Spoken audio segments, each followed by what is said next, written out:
Hello, I'm Mantastic'c and Fantastic, and today I want to talk about the new evolutions and upgrades which have just gone live in North America. So this latest update or post-maintenance time frame is a little smaller by comparison, but that's probably because Demon Slayer is coming in the very near future. So I'm going to only talk about the non-Demon Slayer cards and focus on Demon Slayer itself when it comes out next week. So first things first, we have Ordeal Minerva. So basically, if you bring Minerva in her super reincarnated form and you go through the Ordeal dungeon and puzzle through the trial itself, you will be able to acquire her Ordeal form. And this form here, I'm trying to find value for it overall because looking at the Awakenings, it's 410 combos with 2 VDPs, so naturally a VDP of her fire attribute, and ideally you change her sub-attribute to fire as well, will deal spectacular amounts of damage. She has the potential to be a 24 billion damage nuke, and it kind of makes me think of it like Ordeal Athena, because I utilize Ordeal Athena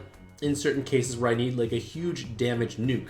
But drawbacks of Minerva is that she's a 3-turn based cooldown, so a little longer to charge up, of course, not as consistent overall. It only gives a personal attack buff for herself, it doesn't buff your team, and to compensate it does orb changing. So unless you're using Minerva as like your system, I feel like it's not going to fit in so great. It's just like a big damage stick when you need it.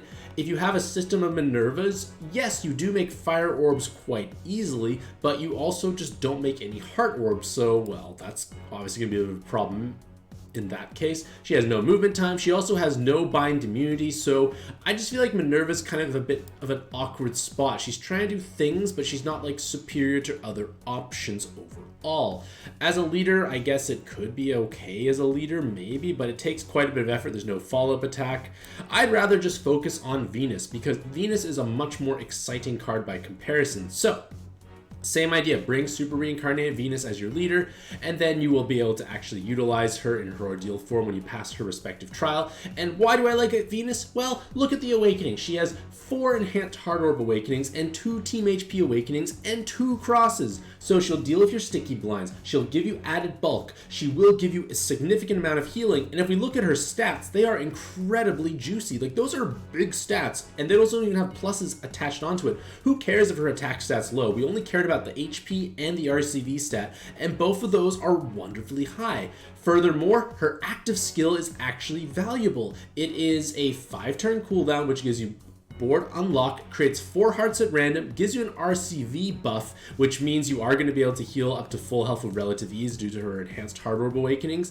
And then she will also give you a cleric active of clearing Awoken Bind and Unmatchable. Not regular bind, but in all honesty, regular binds are not as important nowadays. It's quite rare to actually have a regular bind, I feel. So she's fulfilling the role of a cleric quite well, because we want either cards to be all utility oriented or all damage oriented, and Venus is essentially all utility oriented. She's got the bulk, she's got the healing, she's got the sticky blind counter. It'd be obviously ideal if she had L's, then she could take the L assist recovery latent, but this is still a nice consolation prize overall. It could have been like 7 combos or 10 combo and it would have been complete garbage. At least it gives this kind of utility. So Ordeal Venus is definitely a much more exciting card by comparison. And now in terms of buffs for the pre-existing other forms, Minerva in her super reincarnated form, I guess in theory it would make it easier to get your Shiva Dragons, because when I was getting Shiva Dragons originally, I was using a team of Minervas to do my orb generation tricks, so to speak. But there are definitely many more options out there nowadays for creating fire orbs on a relatively low cooldown, so it may not be quite as efficient. Weapon assist wise, she gives you full jam resist, a bit of poison, a bit of blind, a single team HP, and 4 OEs with a skill boost. Not terrible, not great. It's just another option to have, I guess, in your kit. Active skill gets 3 turns of damage penetration. Again, nothing special. Super Reincarnated Venus, I have no interest in using this card really in any way, shape, or form, to be honest, because the active skill, it just gives you a movement time buff and orb enhancing 1.5 times attack. It's just not filling any of the key roles we need of like orb generation. Why does my mouse keep jumping around? Filling like orb generation, it fills, does it cover cleric, does it cover absorption? It's not covering any of these super key mechanics. It's more like luxury things. So because of that, I'm not a big fan of Venus in that her super reincarnate form. Weapon assist, it gives you full blind resist, gives you the single team HP. It gives you also full poison resist, so quite a nice spread of resists, but the drawback is the base active skill is quite a low cooldown. If you have Shelling Forward, I much prefer the yellow Shelling Forward because I think it's just a better option compared to Venus. But with that being said, there wasn't that much to talk about in this new evolutions and upgrades, so let's just play through the Ordeal dungeon with Venus. So I just stuck on Yomi because I'm like, I'll just take something with time extend in case I need to actually make combos. But otherwise, I'm gonna bring my trio of Nordices. I have enough skill boosts, I think. Wait, do I? Do I count? I have 12. I have 16. Holy fish, I didn't do it properly. Why? I don't need Yomi. Just pick anything with just more skill boosts. Just pick something with more skill boosts. Jonathan. My name is Jonathan. I like Jonathan. We don't need movement time. I don't think there's anything important. So basically, I'm going to just use my Ordeal or my Nordize, and that's going to solve my problem overall.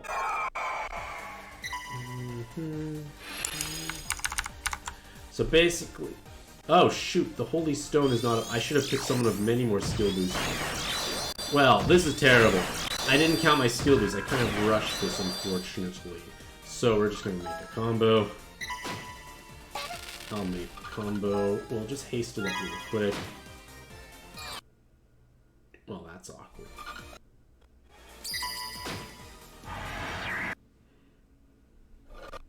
Well, this could have been faster if I was a little smarter. Oh, look, they came up now, so that was completely worthless. Oh, well. So, maybe count your skill boost next time, but we're just going to do this to go through the dungeon. I don't know why I picked Jonathan. I should just pick someone with more skill boosts. Because I actually put a 3-turn haste through the Magic Stone weapon assist. Okay. So the idea is, for these Ordeal evolutions, you just bring some sort of system in order to generate the relevant orbs, so then the puzzle at the end becomes relatively trivial. Maybe I should heal at certain points. Oh well.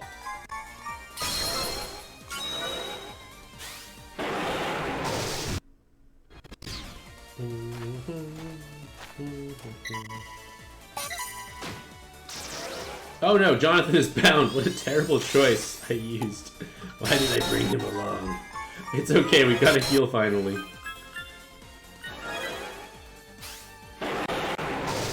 Yeah, I forgot I needed skill boost for the Venus Inherit. So I do have haste in hand.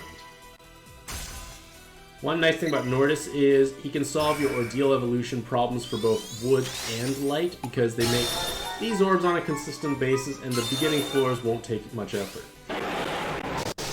And these things don't have much health, so even if the leader skill from Venus, which it doesn't really do much relevance, you're still punching through.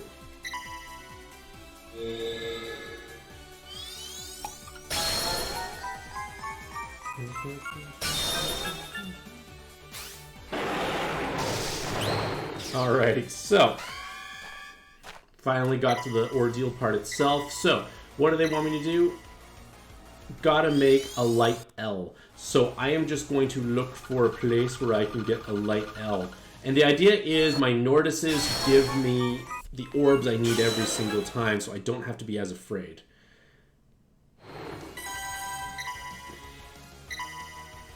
Make 7+ combos. Oh. Oh. 7+ combos, you don't say. I can just switch. Alright, what's the next Ordeal? Oh no, match 10 light orbs! What will I do? Oh no. I did it. Okay. Make 2 L's, ladies and gentlemen. So,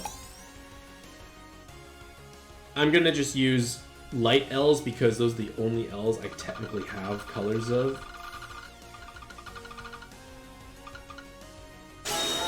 There's one L, there's the other L on the top. Good thing Nordis makes 12 orbs.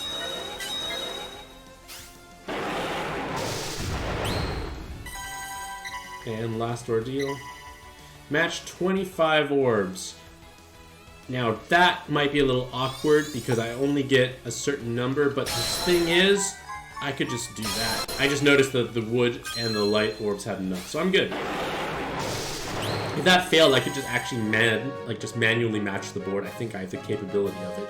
So yay! When you do clear the Ordeal challenge, you get a nice little cutscene animation, and then Venus will become this great cleric. So hopefully this video gives you a little bit of insight or inspiration as to what you can do for these Ordeal dungeons. Again, I'm a big fan of Nordis because Nordis gives me 2 different colors on a consistent basis. So my light and wood Ordeal evolutions, I tend to just use Nordis. I usually count my skill boosts a bit better, usually do, and make sure the haste comes up in time. But luckily nothing kills you at the beginning, so it's not that devastating overall. So regardless of all that, let me know what you lovely ladies and gentlemen think about the Venus and Minerva Ordeal evolutions in the comment section down below, and what kind of team composition you utilize to actually acquire them. Regardless of all that, hopefully all you lovely ladies and gentlemen have a truly fantastic day. I wish best luck in your own pad adventures, and happy puzzling.